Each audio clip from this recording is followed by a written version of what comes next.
Okay, good morning to everyone. Um, I want to get right into what I would like to say and make as a suggestion to each one of us, if we are so inclined, to take me up on it. I think we would all agree that Jesus, our Savior, Jesus Christ, is the most amazing and most important person who has ever lived, and that he has said some of the most important things that were ever said, and certainly done most important things that anyone has ever done. And so in light of that, I think it is worthwhile our time to spend time thinking about Jesus, thinking about who he is, what he has said, what he has done. And I'm thinking of times during our day, or maybe during the night, or when we're sitting in a doctor's office and don't want to read another magazine, to use those idle mental moments when we don't know what to think about or have anything to think about, and to focus them on things that we know about Jesus. And I'm talking about having our Bible closed because we may not have it with us. When we wake up at 2 o'clock in the morning, we usually don't have a Bible lying around. Maybe we do, but generally we don't want to put the light on and get up and do some reading.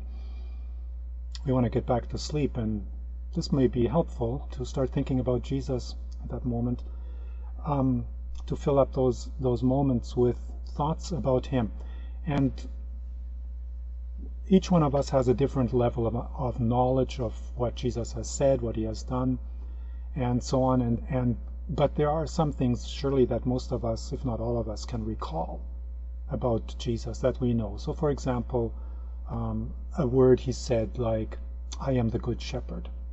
And we can think about that while we're lying awake or while we're in that doctor's office. Jesus is the good shepherd. What did he mean by shepherd? And why did he say that? And what does that mean to me? Or we could think about an encounter that Jesus had. So let's say he had an encounter with Nicodemus. And we know a little bit about that. We may know all about that. In other words, we may know that passage by heart if we've really dug deep. But we'll know something. Oh yeah, that was talking about you must be born again. What did Jesus mean by that? Or maybe we can think of a parable that Jesus talked about, such as, let's say, we remember there was some kind of a parable about the mustard seed. What was that about? And we engage our thinking. And I'm thinking with the Bible closed, because I'm trying to suggest that there are moments when we want to activate our mind and our brain to think about Jesus actively and to recall things that we know and bring them to the front of our mind and ponder them. And so we can ponder the words of Jesus, the actions of Jesus, namely that he was a healer, for example, or that he was a teacher. Of course, the fact that he died for us, that he rose again. What does his resurrection mean? And to ponder the fact, perhaps, that, oh, Jesus is alive right now. What is he doing? Or maybe we think about Jesus as the high priest. Why is Jesus called a priest? And why is he called the high priest? And what does that mean? Does that mean something that Jesus did, or is it something that he's doing or still going to do? So many things, so many angles to the life of Jesus, to the encounters of Jesus. And of course, we can also think about the future and Jesus coming back. Why is Jesus coming back? And what does that mean for me? Why am I suggesting this? Well, first of all, I'd like to just let it be a mental exercise to see how much we know and how much we can bring out of our present knowledge.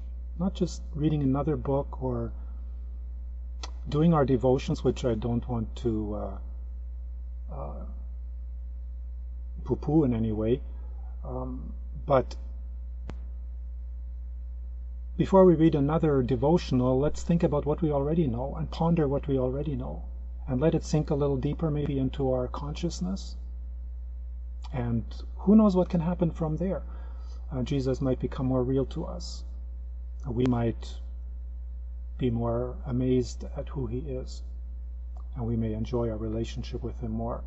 We may find comfort and encouragement and maybe direction or maybe correction. But anyways, there we go. That's my suggestion for the day. And I'd like to close with these words from the scriptures. It says, "He is before all things, and in him all things hold together."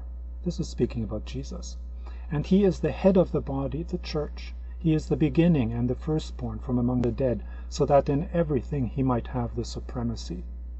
For God was pleased to have all his fullness dwell in him, and through him to reconcile to himself all things, whether things on earth or things in heaven, by making peace through his blood shed on the cross." So there you go. And I hope that you have a wonderful day. Bye for now.